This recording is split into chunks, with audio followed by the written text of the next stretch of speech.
मोहब्बत में लगे।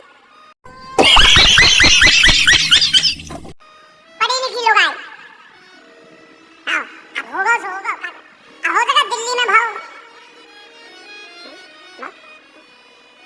अब पढ़ी लिखी औरत के साथ विवाह, ये गांव कान पर अंगूठा छाप।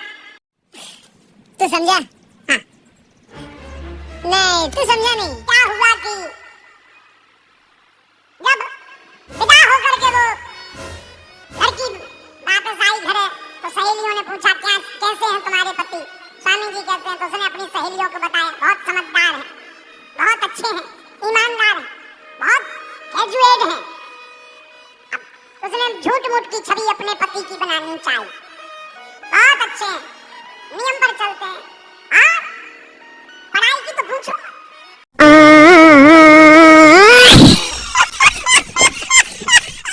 ऊंचे लेवल की बुद्धि, बहुत अच्छा, ये तो बधाई की बात।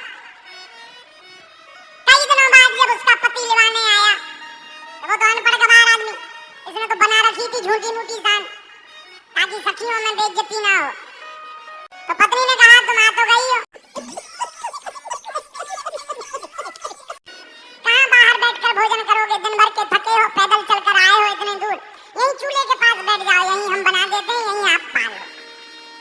तो पति ने भी कहा बात भी ठीक। अच्छा गांव की पूरी तो 40-42 नंबर की बना, पूरी यानी पूरी, और शहरन की इतनी सी बनती।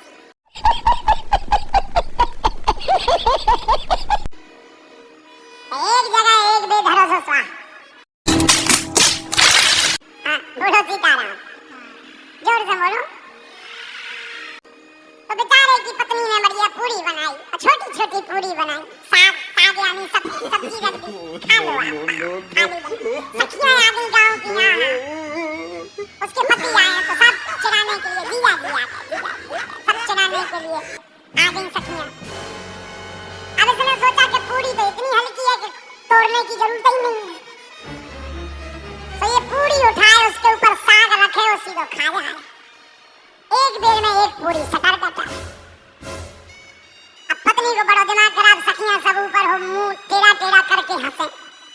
तो उस पत्नी को इसकी बड़ा बुरा लगा कि हमने तो इनकी इज्जत बनाई थी, झूठी मूठी छवि बनाई थी, ये तो पूरी नाक कटवाए दे रहे।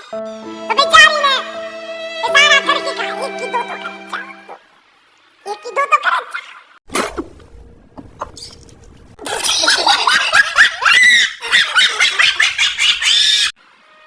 पति को लगा कि पत्नी समझदार ज्यादा है, ये कह रही कि तुम दिन भर के थके आए, एक एक में पेट जल्दी नहीं भरेगा, दो दो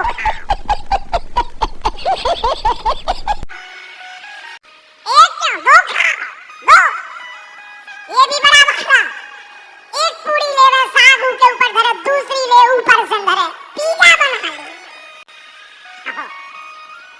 अब बना के लगू खा, 3-4 सटका दो।